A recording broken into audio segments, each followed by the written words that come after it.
I warmly welcome you all. I'm delighted to be able to offer this introduction to this incredibly interesting panel discussion. I'd like to thank the organizers for continuing this project, because Poland is a major project and must be, otherwise our sovereignty will be threatened. And education is also a forum for discussing our sovereignty. I'd like to mention just 2 words as an introduction to the discussion about, the European education area. This is because this European education area is relatively little discussed in Poland, and it's a topic that truly deserves deeper analysis. This is because the current proposal to introduce the so-called European education area is a synthesis of the ideas of 2 communists, namely Spinelli and Gramsci. Why?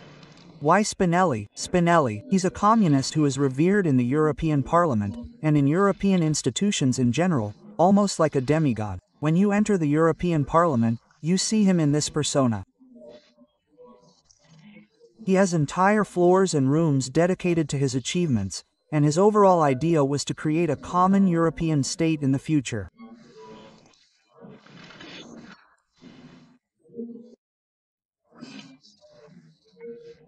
And the product of this entire framework is a proposal for a new treaty, where one of the provisions in this new treaty states that education should be taken away from nation-states, which are apparently too responsible to independently shape this area of knowledge and hand over the future to the European state, and today all of these, and today simply to the European Commission.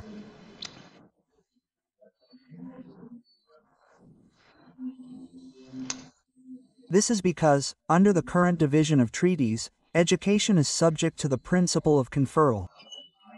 This is Article 5 of the aforementioned document, which states that all competences not granted to the European Union belong to nation-states.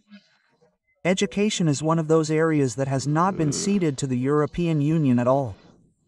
But despite this, as you can see, the struggle in this area continues. And here I come to the second politician mentioned, who, Antonio Gramsci, who spoke about how, he demonstrated the very cynical goal of his his theory, this most famous theory of his, that is, how to achieve, the theory of the march through institutions, the so-called march through institutions. And he, in turn, believed that education was a means to, meaning, taking away the sphere of education was a means to an end, which was political power. But he, in turn, believed that political power, in the sense of how much power the groups closest to him, the communist ones, would have in the future, in the sense of how many MPs they would have, how much power they would have in the tripartite division of power, was of little consequence. He believed that power could only be maintained if culture was captured. He believed that culture, hence the Long March theory, culture was the most important area that had to be captured to hold souls in the long run, that is, to hold political power in the long run, not mandates, not specific elections, but to hold souls. And to hold those souls, you need education, to take over education. He spoke about it, wrote about it, simply and directly. And listening to my colleagues in the European Parliament, whether from the liberal or left-wing side, it's very difficult to distinguish between the two. It's the synthesis of these 2 ideas, namely Gramsci and Spinelli, that is still present there, and that's why this European education area. And what Minister Nowacka presented in Poland, these new ideas for education, are part of the implementation of this plan, and there's no coincidence. I want to tell you that the new subjects being introduced, health education, civic education, etc., have several distinctive elements.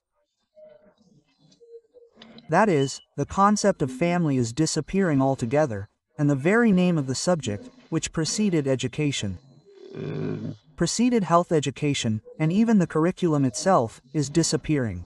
It's also characteristic that, at the same time, religion and ethics classes are being cut. These are to be replaced by this future education, which is supposed to teach about the goodness of the European Union. There are plenty of notions about what the European Union is and so on. However, there's no concept of sovereignty at all. This concept is simply being erased. Among the 5 most important elements of the European education area, if you visit the European Commission's website, you'll of course read about climate science. The most important element is the one that's supposed to replace, to create, this new religion. Our traditional religion is supposed to be replaced by this new green religion. Of course, there's a whole lot of, characteristic elements there, and that's what we'll be discussing in the next panel, which I'll have the pleasure of participating in, is the element of emancipation. The element of emancipation from everything Poles are rooted in. One such tool for achieving this is, of course, limiting history lessons in the new core curriculum. During Tusk's first government, mandatory history lessons were completely eliminated from schools, and now they're simply being limited. Another element, of course, is the emergence of sex education in many, many forms, and of course, compared to the previous program, the family is also highlighted as an element that can, and should, shape.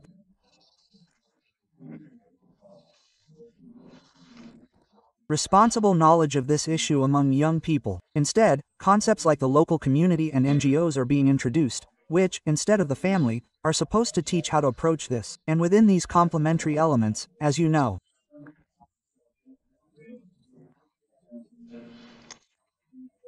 The whole gender teaching appears.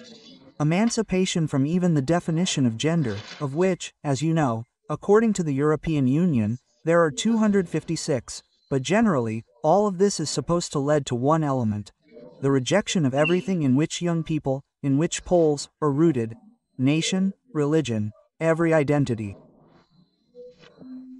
And within this creation of this new person, there is supposed to be this European person who should think about the climate, about their gender, forget about family, forget about history. And this is truly enormous. This is truly a huge threat to us, especially if these competencies were to be transferred entirely to the management of the European Union, that is, under a new treaty, because then we, as Poles, lose the complete right, the sovereign right to shape and influence this area. We lose our own sense of freedom to shape the future of our youth. Well, I'm very happy, and I want to thank you again as part of my introduction, that all the panelists are addressing this topic, which I believe is not receiving enough attention in our country, so I'd like to wish you a very good discussion on this matter. Thank you. Thank you very much.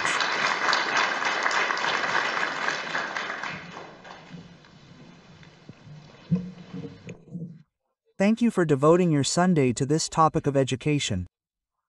Thank you for accepting our invitation here as well. When I think about what to say about education, I always look to Ms. Agnieszka Pawlik-Regulska and refer to her expertise. When I think about Polish catechesis, I refer to Dariusz Kwiecień. And when I think about what Polish education should look like, one that draws on the sources of European culture, European civilization, I think of Dr. Paweł Figurski. So I'm very proud that we have such diverse people representing different worlds, but I will nevertheless try to show that this is one world we want to create, one world of education. I'll start with Ms. Agnieszka Pawlik-Regulska. You are the coordinator of the Coalition to Save Polish Education. There are almost 100 organizations there. That's how Derek and I met, almost from organizations. You're also the head of Teachers for Freedom. And what also struck me about your work is your equal distance from politics and politicians, that what you're doing is such a grassroots movement. So I want to start with a controversial question, one we didn't agree on, but I wanted to ask if Dr. Patryk Jaki is right. Mr. President, thank you very much for this introduction. I received a few questions from Mr. Michał, from the professor, and I also prepared from the European education area. I'm very glad you talked about it. I'm glad you mentioned those names, because what's so difficult is translating the threats you see every day in the European Parliament into our school reality. What I think few people realize is that what we're seeing right now, these reforms, flow directly from these documents. So I'm definitely very glad it was brought up. I've reviewed 3 documents on the European education area, starting with Strasbourg in 2018. Of course, there are many more, and it's alarming, because they don't really address anything other than what you said about Polish national identity, right? It's about shaping this EU identity. It's about trust in the European Union. Besides, it was one of Poland's priorities when it comes to education. It was recently at the Council of Europe, right? One of the priorities was to inspire greater trust among young people in the project that is the European Union.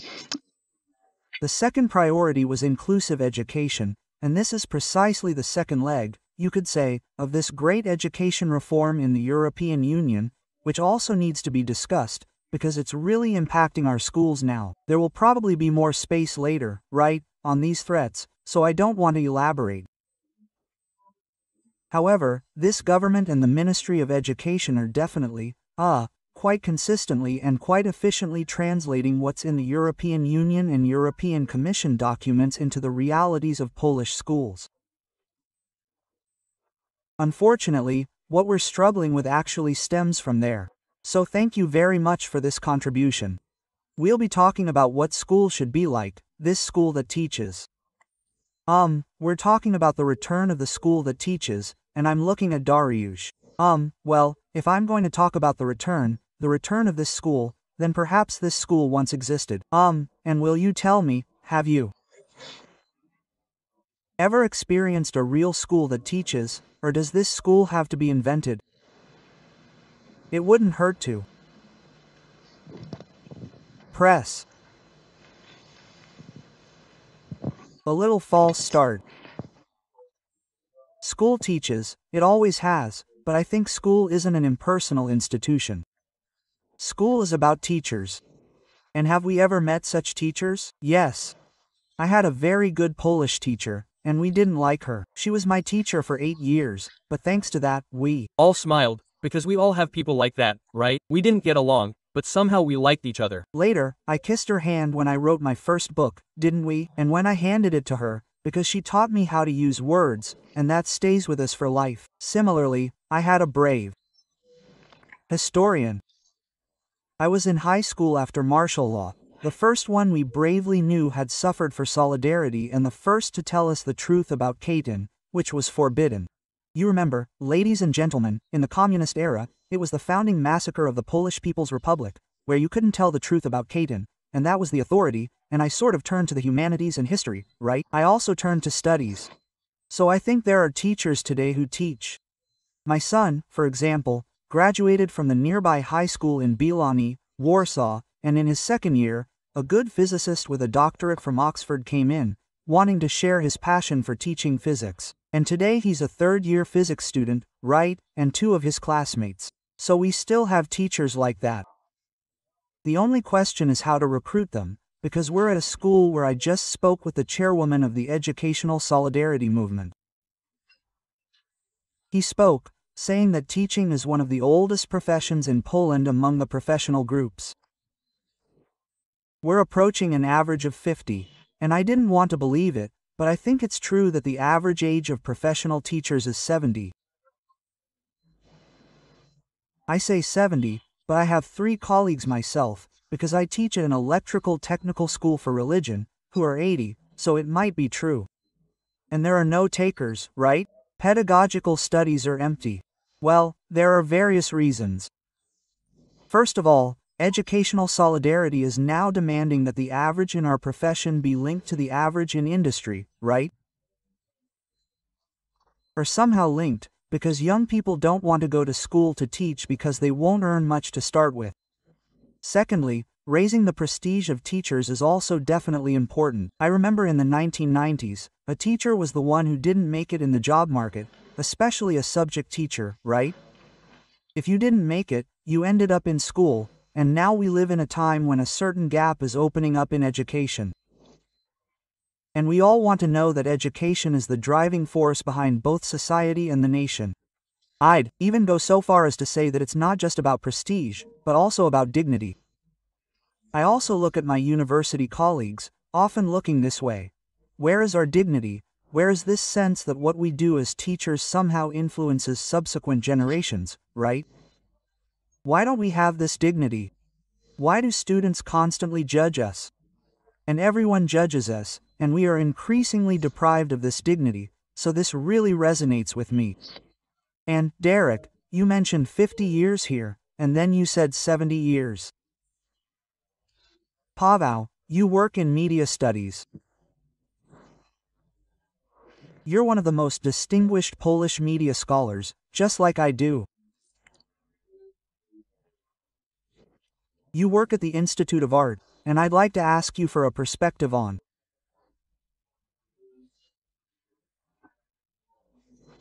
what ideas we can use to create education. You're familiar with classical education, with liberal arts. So tell me, where did this idea come from to build a classical education in Poland that draws on the sources in Rome, Athens, and Jerusalem? Thank you, Michał, for the introduction. Good morning, everyone. I'm honored to appear before you here and participate in the discussion about schools. Schools that are supposed to teach. Therefore, we should first define teaching what, teaching how, and what vision of humanity we really aim for when we want to realize some educational ideal.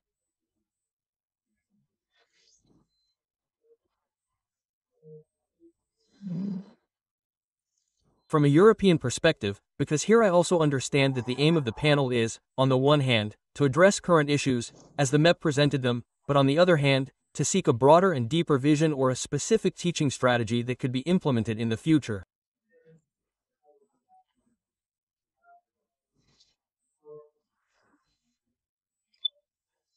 I'd rather devote my time and a few comments to the latter.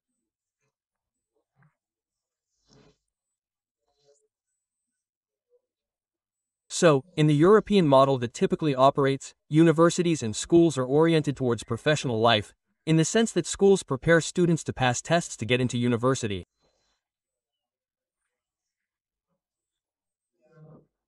Studies are supposed to prepare students to learn a profession or trade. So everything is de facto career-oriented. And yet we know from our own lives that professional life or a career is only a certain element of a person's life, and not even the most important one.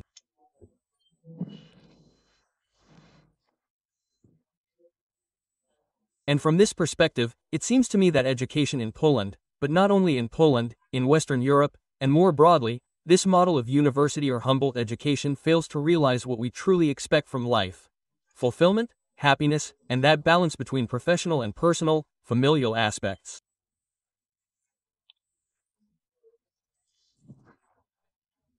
I'll also delve into this for you, even though you're an academic, so I'll take your word for it. Tell me, what does fulfillment and happiness mean to you? You're asking a very personal question here, so perhaps I'll deviate.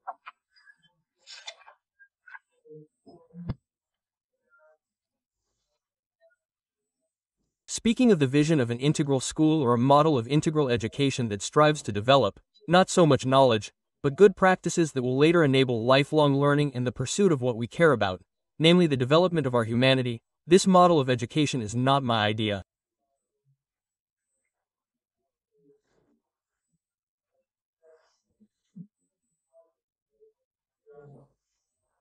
This is the vision of one of the most outstanding educators of the past century, Mortimer Adler, who created a ready-made program, PIA proposal, implemented in many places around the world.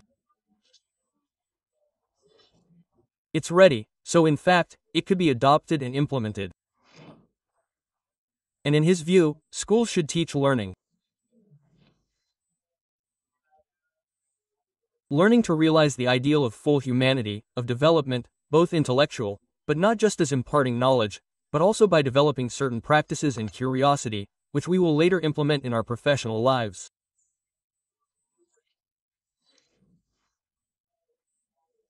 And the goal of such a school, according to Adler's concept, is not so much to create a worker, a specialist who will later find a place in the job market, but a citizen of a democratic state, capable of making informed decisions and, at the same time, committed to something more than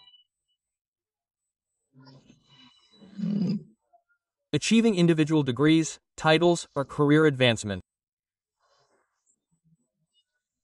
And in this sense, if you ask me what's important, it's a certain integration between the spiritual, the intellectual, and the psychological.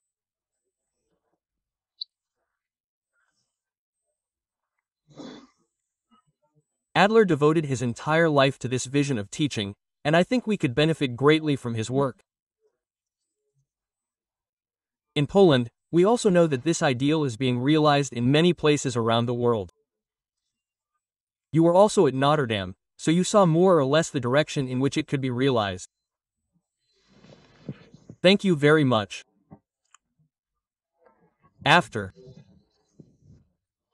your introductory remarks, I'd like to move on to a diagnosis, and then to an idea of what this school should look like. I like what you said, Paweł, about the spirit and the body. We can also look at education as having both a spirit and a body.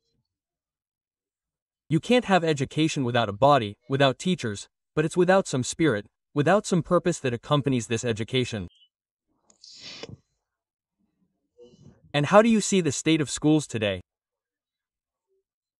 Because you certainly can't escape this diagnosis. I see you've prepared dozens of pages, so if you could limit yourself. Because I have an analytical mind, I need to analyze a bit first to synthesize it, Professor. That's how it is, and as a teacher, I prepared for the classes. Well, it's like that, I can't think of anything else. I really like what the doctor said, and it resonates with what's in the documents of the European Commission and the European Union. Well, that's precisely what schools should, as I see it, nurture the intellect, right? I graduated before 1999, when you still had to take university entrance exams, when you had to prepare for high school exams, and that was the school where there were no tests yet, where, well, things were still different. And that school certainly prepared me for the work I would later put into university. So intense. However, in these documents, including the Commission's communication to the European Parliament, the Council, the European Economic and Social Committee, and so on, regarding the creation of a European education area, which was to be established by 2025, this work has accelerated significantly recently. This document is dated September 30th, 2020. I read this document, and ladies and gentlemen, there's not a word in it about the school's purpose of teaching or developing intellect. This is quite shocking, considering we're talking about schools, because I understand, of course, that we're talking about some kind of integral vision, a vision of education, and that the spiritual and mental spheres are important. However, the eradication of intellect, at least from EU documents and in practice, also from Polish schools, is something you might be observing. After all, the removal of 20% of content from the core curriculum has already been removed, and in its place was supposed to be mandatory, I emphasize, health education and a mandatory climate education path, i.e., climate ideology, as the MP mentioned. The idea that schools are supposed to develop attention, and this is what's mentioned in EU documents, basic skills, and it appears repeatedly. There's nothing about shaping elites, about developing a high intellectual level, a high level of knowledge, or subject knowledge. And we're also seeing this in schools in Poland today, because it's being postponed. For example, there are supposed to be natural sciences instead of separate subjects, biology, chemistry, geography, which is, after all, a humanities subject, and physics. By 6th grade, all of this is supposed to disappear and become natural sciences. EU documents talk about interdisciplinarity, we have this idea. However, we're moving away from simply having school teach. School is supposed to become a place where children should feel good, meaning that the condition of well-being should be met, and a place, I'd even say, caring and therapeutic, not even educational, where you can't stress. Yes, as a teacher, I can't assign grades anymore, right? Homework. I mean, I can still. Well, okay, I can assign them, but there's already an idea that they'll disappear soon. I can't assign homework, but basically, I can't grade it in primary school. What you're saying about dignity? Well, our wings have been clipped, right? Because the ban on grading homework is contrary to the teacher's charter, right? With Article 12, no one seemed concerned that such changes were even being made during the school year. Another issue is that, ladies and gentlemen, all of this is also related to inclusive education. This is a major EU project, receiving enormous amounts of money from the European Union, and this money is worth billions. I can tell you that the partnership agreement of June 30, 2022, between the government of the Republic of Poland and the European Union amounts to 350 billion Polish zlotys. These are significant sums, right? And all this money is supposed to go towards inclusive education and cannot be allocated, for example, to special education. In this document, special schools are referred to as segregated schools, which are prohibited from receiving funding. This means that they are not receiving funding for infrastructure and are slowly failing, because the idea is that all children with all disabilities and diagnoses should be placed in mainstream schools.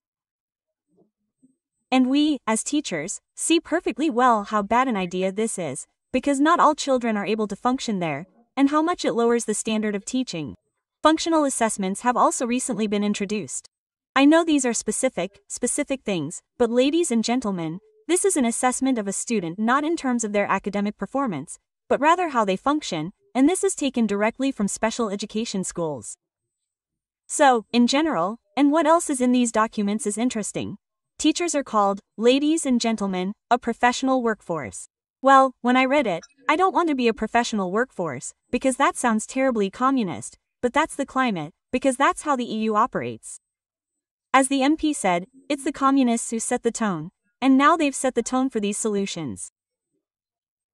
Of course, acceptance of diversity is found in these documents, the climate is found in these documents, and this is a document about the European education area, where there is simply not a word about developing high intellectual competences.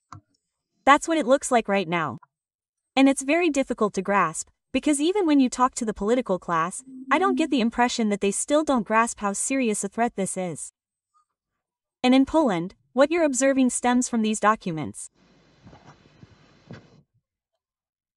I looked at you differently, from the perspective of a professional workforce.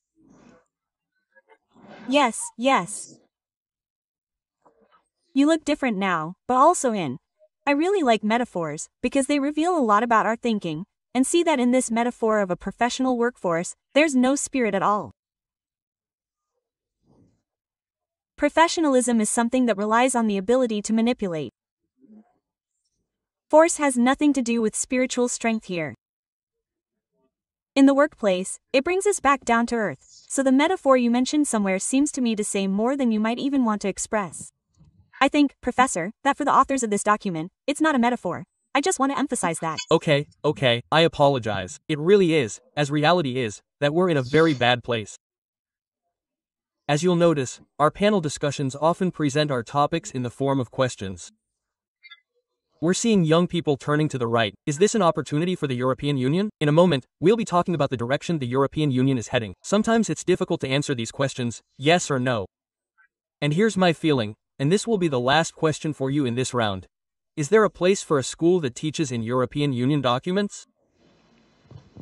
Professor, I've already answered. I think everyone has already drawn their conclusions. No, because that's not the purpose of school. Because, ladies and gentlemen, the purpose of school is definitely changing. Schools aren't supposed to teach. Schools are supposed to produce, and I emphasize this word, produce, well, a workforce. If I, as a teacher, am defined that way in the document, then I apologize. How else can we approach this? They are supposed to provide simple, basic skills for life, but not in the sense that people should develop, because we still have a very wise preamble in our education law. We'll see how long this lasts. And it says there that in Poland, schools are supposed to support students' intellectual, broad-based, psychological, and spiritual development, as if there were a whole perspective, so comprehensively addressed. However, here, the European Union plans to create a facility where children simply spend their time, right? Where children feel good, where there will be projects, this and that, where there will be no stress, right? Because stress is a bad thing, according to many contemporary educators.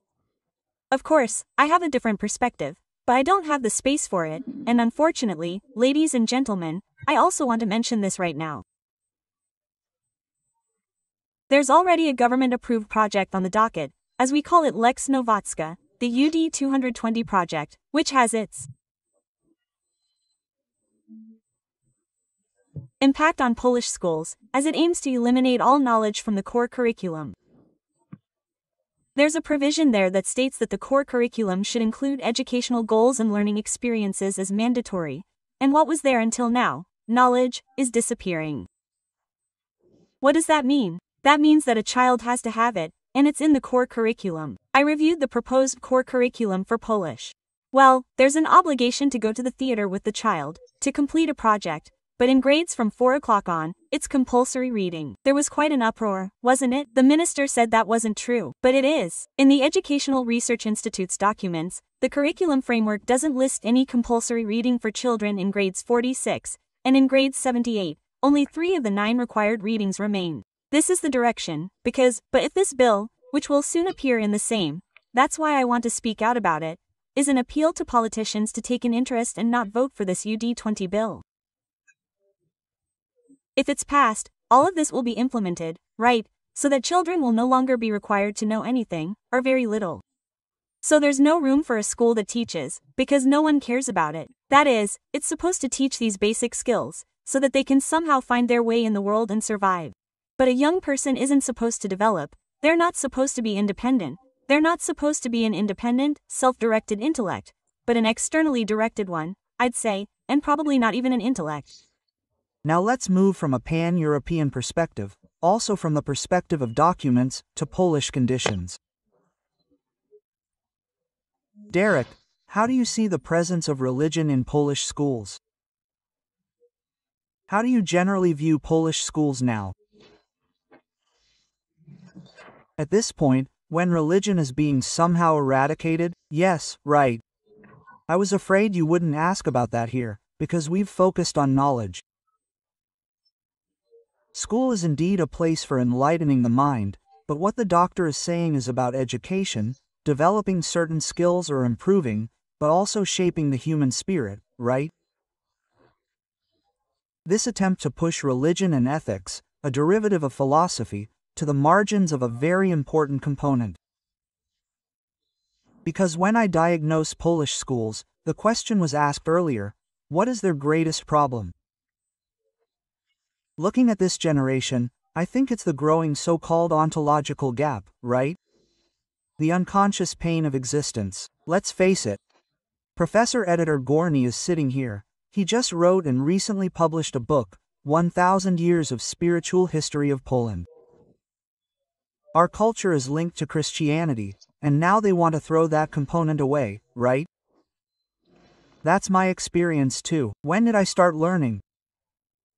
Not because of a passion for knowledge, meaning a longing for knowledge, but because I discovered that there is a God who has a plan for my life 40 years ago. And we started learning because it was a hopeless, violent school. I was supposed to go work in a foundry in the steelworks, right? They wouldn't let us leave this country, right? But if there is a God, then everything makes sense. I just read a little book by Martin Buber. The Problem of Man. He wrote something like that. The problem of man isn't that he can't understand God or even discover God. But when they begin to suffer from the absence of God, they don't know the source of their suffering. That's how I see contemporary youth. It's a mental collapse, right? The left rejoices, Polish youth are secularizing, but they don't see this component. The more secularized they become, the more they suffer mentally, self-medicate, attempt suicide, engage in risky behavior. Well, it all stems from why I live. Why should I study, right? If I suffer. Yes. And I think that's what Viktor Frankl was talking about, and he's the one who says that, in addition to knowledge in school, we need to give young people answers to questions about the meaning of suffering, because they will encounter suffering.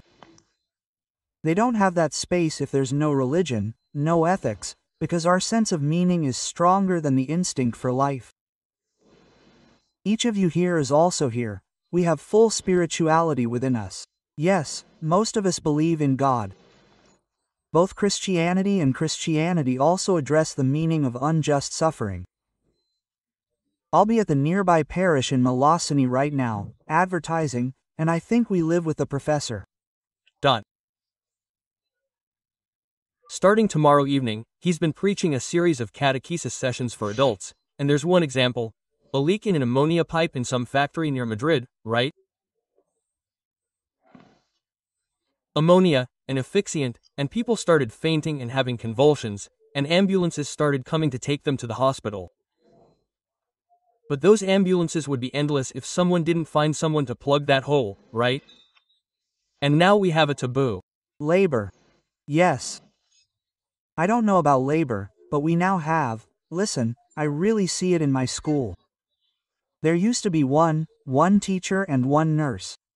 Now we have 5 teachers, 2 psychologists, certificates, stacks, right? And these young people are suffering more and more. I mean, plugging that ontological hole within them. Why are you living? Yes, if there is God, I'm a theologian. Then life has meaning, but ethics also addresses this problem. To come to terms with the world, with transience, right? To do good and reduce suffering, to do something for others. I think Professor Luz, I can add one more sentence, probably had the pleasure of attending this ARC forum last year in London, and I think he listened. There's this researcher into the phenomenon of happiness, Arthur Brooks. His speech is excellent, it's great. Because now we can study happiness from a scientific perspective. Yes, we have so much data, we can conduct so many surveys. What is happiness? He says there are 3 components of happiness. Pleasure, what young people fall for, right? But multiplied pleasure leads us to a certain enslavement or meaninglessness. The second component is satisfaction, and that's what we teach in school. If you study hard, you'll speak a different language and find satisfaction.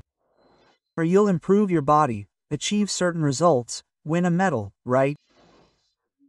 And the third component is meaning, because one day you won't be able to teach, you won't be able to work, right? But you have to have an answer to suffering. And he says there are 4 pillars of happiness. Friendship. We all have friends. These young people are increasingly lonely, because a friend is someone who knows everything about you and still likes you, right? So I'm conducting research among teenagers, and they're lonely because they're connected to the internet, to these ideals they don't relate to. The second component is work. Things are going well. Polish youth, contrary to appearances, are quite well educated and are finding a place in the job market. But for example, yesterday I listened to a lecture by Professor Puga Pugachevich.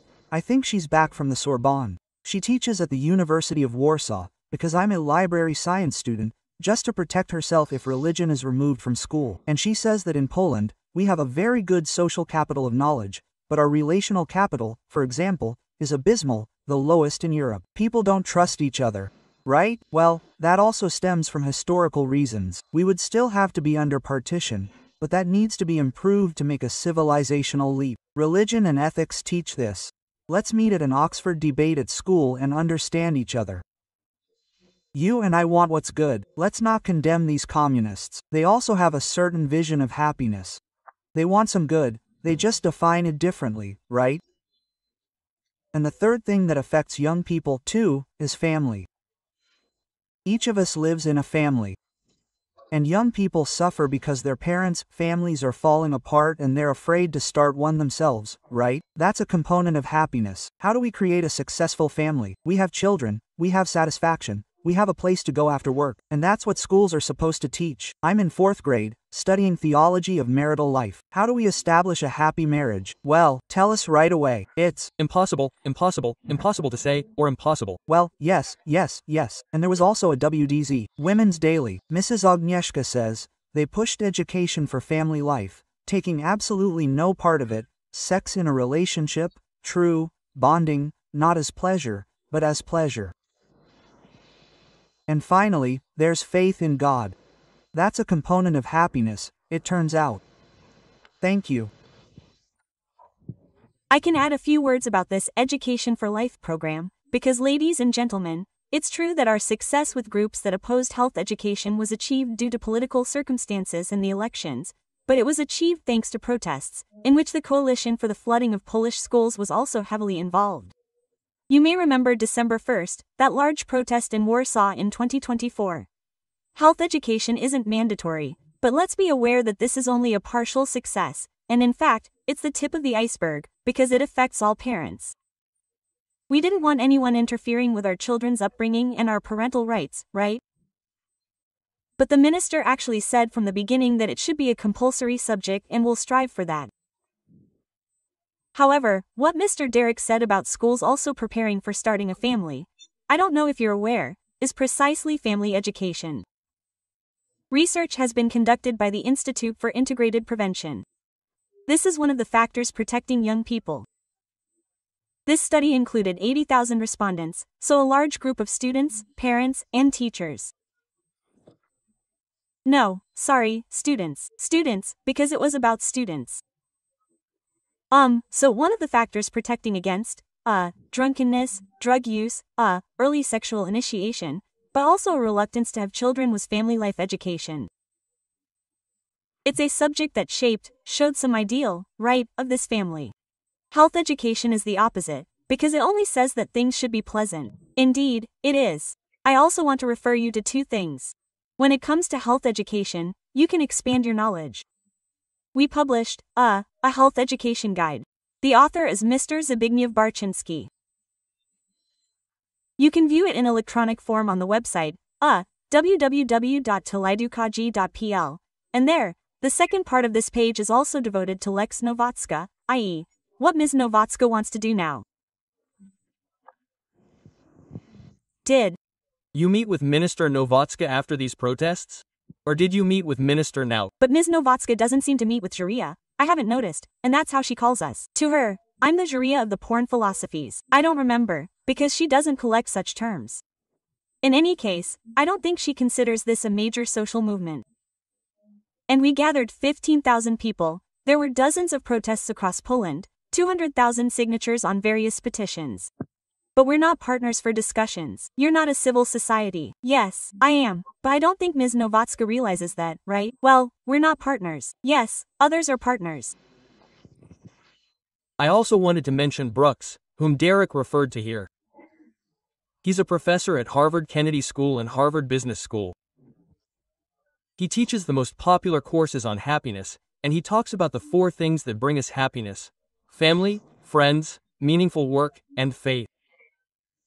And he just travels around the world with these 4 things. I think so, but that's what my grandmother used to say, right? Does that mean, well, yes, no, that she's right, right? But really, do you have to lecture at Harvard to know that, right?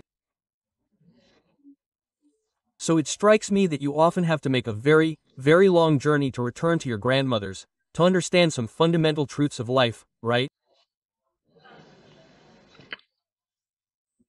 I think this demonstrates the very meaning of classical education, of returning to great works of culture, because very often today you can get through university or school without reading the fundamental cultural texts that created us as Europe.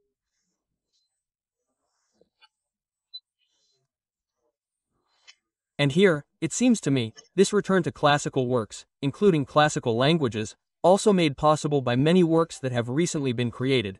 Paweł Milkerek's Breviary of the Cultural Canon could lead us back to our intellectual grandfathers and grandmothers. Yes. So tell me more about that, because you actually hear about this school, about it moving in this direction of, health education, this direction devoid of knowledge, some kind of, I don't know, relationship building, therapeutic school. So what's the point of this classical education at all? So what do you even look like? Maybe I'm not skeptical about the postulates themselves, but rather their implementation or content, because it seems to me that if we're talking about threats to schools, I see 2 sides. On the one hand, what we would call ideology for the purposes of this room, but here we also have to be careful to properly understand certain things, because what's the point? Ideology isn't what we disagree with. Yes. Ideology is what doesn't reflect the fullness of humanity. Does it realize some vision of humanity that can be objectively identified, find irrational or based on methodological assumptions that are irrational? So, in my opinion, caring for children's well-being at school isn't a problem. There's nothing wrong with that. No one is suggesting that, as many of us probably experienced, we should be particularly stressed about a particular subject because the frustrated student was a teacher.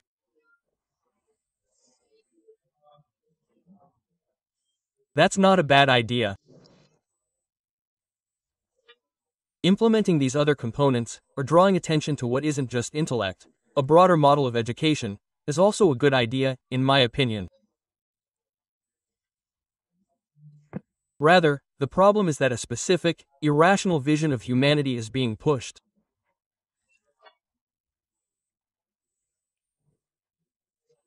And that's one threat, but on the other hand, we have what even came up on yesterday's panel, and we're among open-minded people, so I'll also allow myself some criticism, because yesterday we had a panel on universities, and there I could identify the second threat facing education, the flattening of the vision of education to something that is supposed to bring tangible mathematical benefits, most often business ones.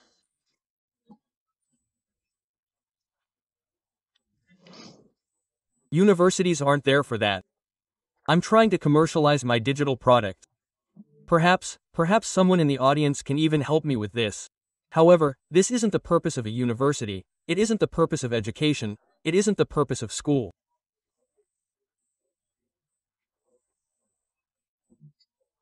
School is supposed to serve a much broader vision of humanity, and reducing school to the realization of some irrational vision of humanity, but on the other hand, reducing it to, whether pleasure or business and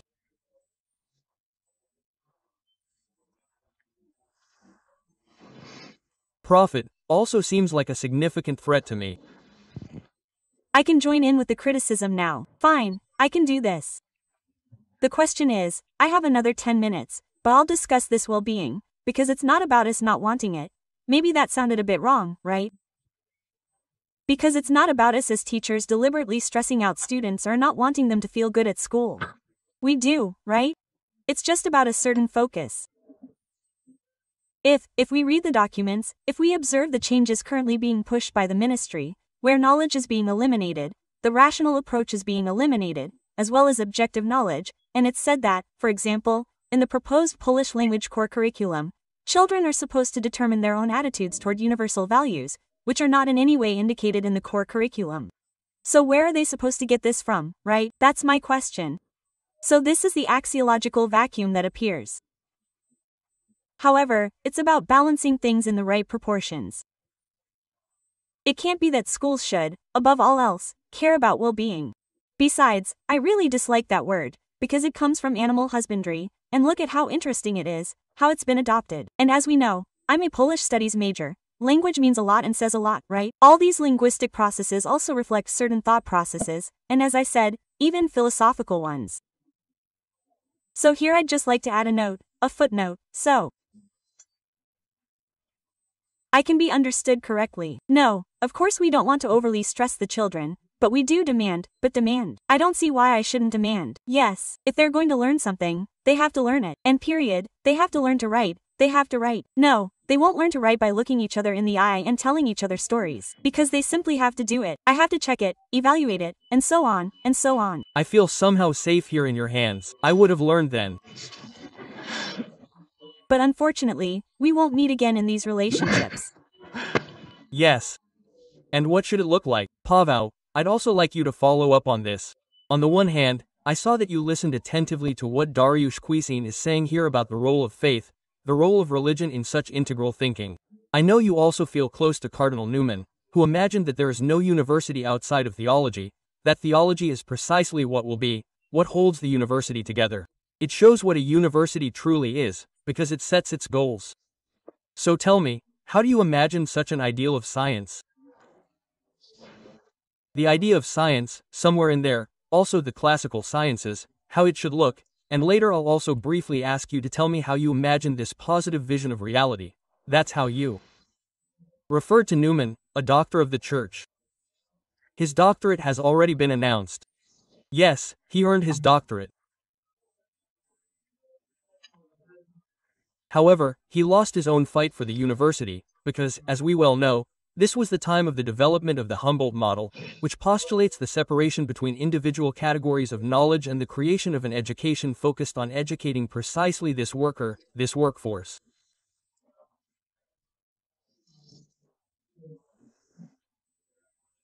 Cardinal Newman, in his time, when he was developing a Catholic university in the British Isles, lost this competition, this fight, but his ideas remained. And his vision, as you mentioned, is a certain integration of various fields of knowledge. This means that we have truth that we can reach. Not so much through various systems, but rather through theology, which is also an integral element of the university.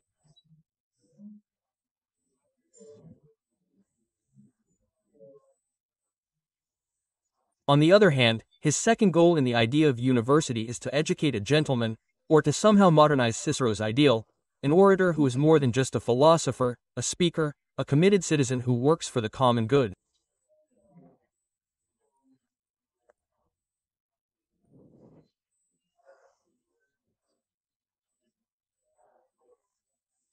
And if you're asking me about such a vision of education or an institution that could be created in Poland, then it would be a college based on Newman's ideas, integrating theology with the exact sciences, but also with new digital methods.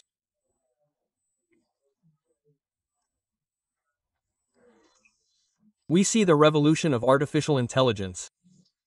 This would seem to me to be something worth undertaking.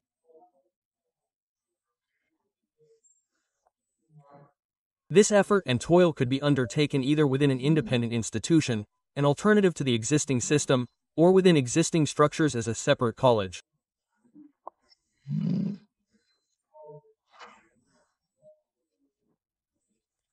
And it seems to me that if we're at this Congress, where we're not only debating ideas but also how to implement them, then this would be my postulate or idea, which is worth pursuing and is being successfully implemented in many other places, including Europe.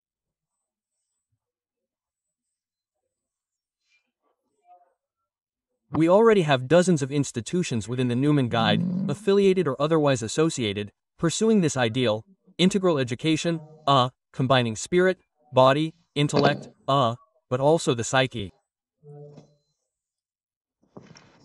And you'll be the first rector of this, my friend. Well, you have to work. I prefer to stay in my 10th century. It's quite good there. Okay, Derek, 2 last words. How do you imagine this good school in yourself? And let me put it this way. We've just submitted, you may have heard, we collected 500,000 signatures as religion teachers, but the committee also included ethics teachers, educators, and parents. It was voted on, a new majority around values was formed in the same, and it went to the committee. We'll see if we can teach religion and ethics interchangeably in Polish schools. Times have changed. This isn't just a matter for the church or, as the hostile left-wing clergy say, but a national issue. Education in values, in axiology, in spirituality, and this can be done harmoniously. There's a large percentage, I don't know, of people who are very anti-clerical. Fine. But why don't you want to educate children ethically? I think most parents want empowerment, their children's education in values, and this can be done harmoniously at all levels of education. And this is our answer to how to improve Polish schools. The second thing I wanted to say is this myth of a secular school, which the current ministers are pushing. There is no such school.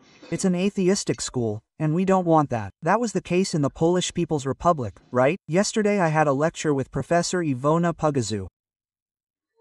My daughter attended the 5th Lycée in Louis the Great's France. You know that in France there's a secular school, no religion, but the school my daughter attended, in addition to psychologists, pedagogues, and excellent teachers, also had a functioning chapel, right? So, a secular school is a euphemism for saying an atheist school. We can't afford that. School is a field much richer than just educating people for the knowledge we desperately need. I think he sang perfectly at the end, forming a cult group from my youth. Their fates have turned out differently. I mend souls. Yes. I can do nothing but sing, but through singing I mend souls, and we at school are also responsible for that, because people make mistakes, young people too, and we shape their souls, but we can also mend them, direct them to where they will find solace. We have to put a full stop here. As you can see, these are just the topics. But Professor, I still have one opinion, so I'll say two.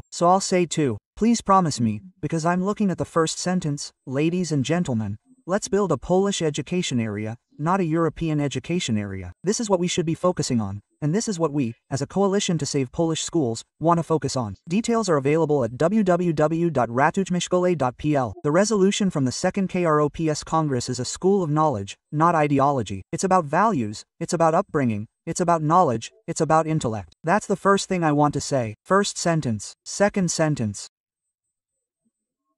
On August 18th, we sent a letter to all opposition party leaders, asking and suggesting that they respond in writing to our demands: a withdrawal of all Nowatzka's reforms, a withdrawal from inclusive education, and also, because this is very important, funding the school from the European budget, meaning foreign money for Polish schools, which is not doing us any good. This is what inclusive education is being financed from. For example, now, the Confederation of the Crown of Poland responded to us in writing. New Hope and the Nationalists, or the Parliamentary Club, responded, and Chairman Kaczynski responded, and we have written responses that they want to withdraw from Minister Nowacki's projects, everyone, that they want to, withdraw from inclusive education, but take care of children with disabilities, of course, that they also want to approach school funding wisely when it comes to external funding. We don't have this in writing. It's all on the website, you can take a look, and we expect these declarations to be binding on politicians as well. We are open to cooperation as education experts. We know a lot about this. We have a large group of experts, and that's my second opinion. Thank you. Thank you very much. Thank you for this discipline.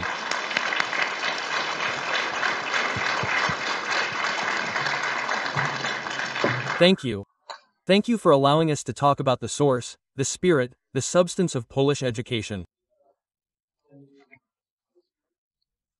And finally, it's impossible to summarize it all, but at the end, I've built a story about a professional workforce seeking well-being, but falling into an ontological hole and an axiological void, and there they find their grandparents, who teach them what's most important.